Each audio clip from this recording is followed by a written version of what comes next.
At Living Lands Research Expeditions, we bring together researchers, scientists, and curious explorers, and we travel to remote places all over the world to conduct ecological and environmental surveys. My name is Kyle Herdina, and I'm one of the lead research instructors on our research expeditions. This week, we've been sailing around the second largest Great Barrier Reef in the world off the coast of Belize.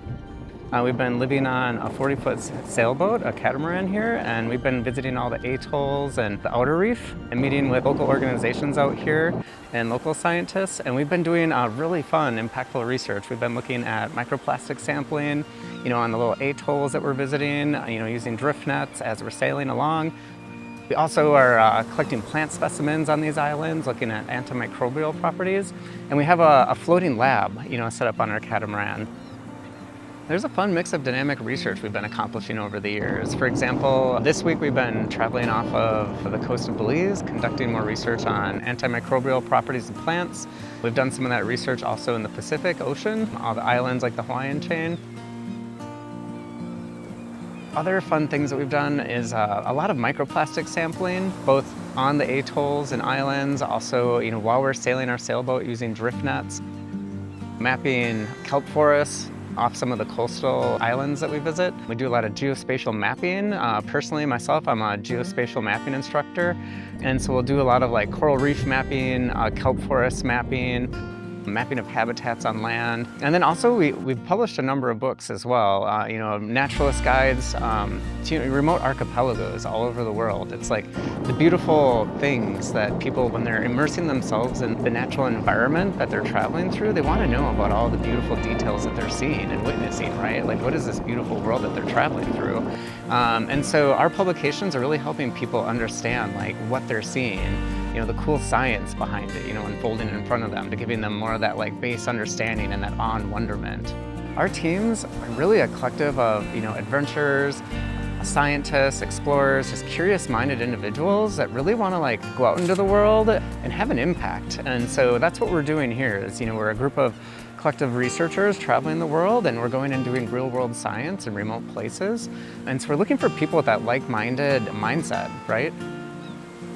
So it's if you want to get out of your comfort zone, go immerse yourself in another culture while doing something meaningful and impactful, that is exactly what we do here. Our typical teams are about 12 people in size, 2 instructors, about 10 researchers. They may be scientists, they may be cultural researchers, they may be focused more on plants or the geography of a location, or diving deep into the geology. They might be more interested in marine life or wildlife. It really depends on which expedition we are. But with those 10 to 12 researchers, everyone's got a different background and a different perspective.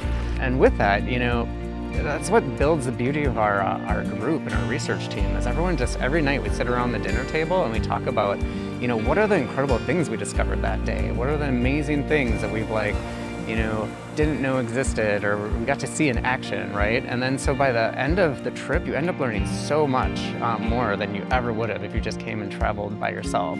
It's you're getting to understand more about the cultural medicinal plants, or you're getting to understand more about the geological processes of what you're hiking on. And so that's really the magic of the program, is that you come in with your base knowledge and understanding, and then you end up leaving with all the information that this group discovered by the end of the week. Of our dynamic teams, I would say about 70% of them are made up of undergraduate researchers, finishing up their college education. They may be sophomores, juniors, seniors in college. We also get a handful of graduate students working on a master's or a PhD program.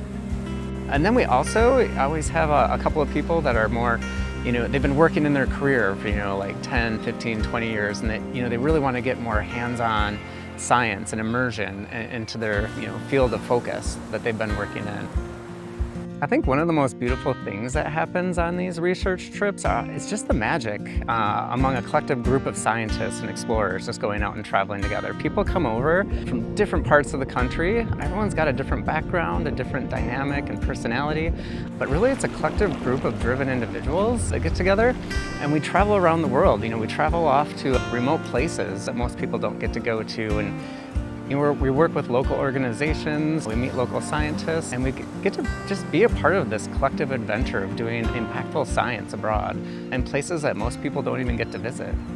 It's a fun mix of, traveling abroad, exploring, getting to make lifelong friends on these trips, and then doing real-world science where we're actually making a difference.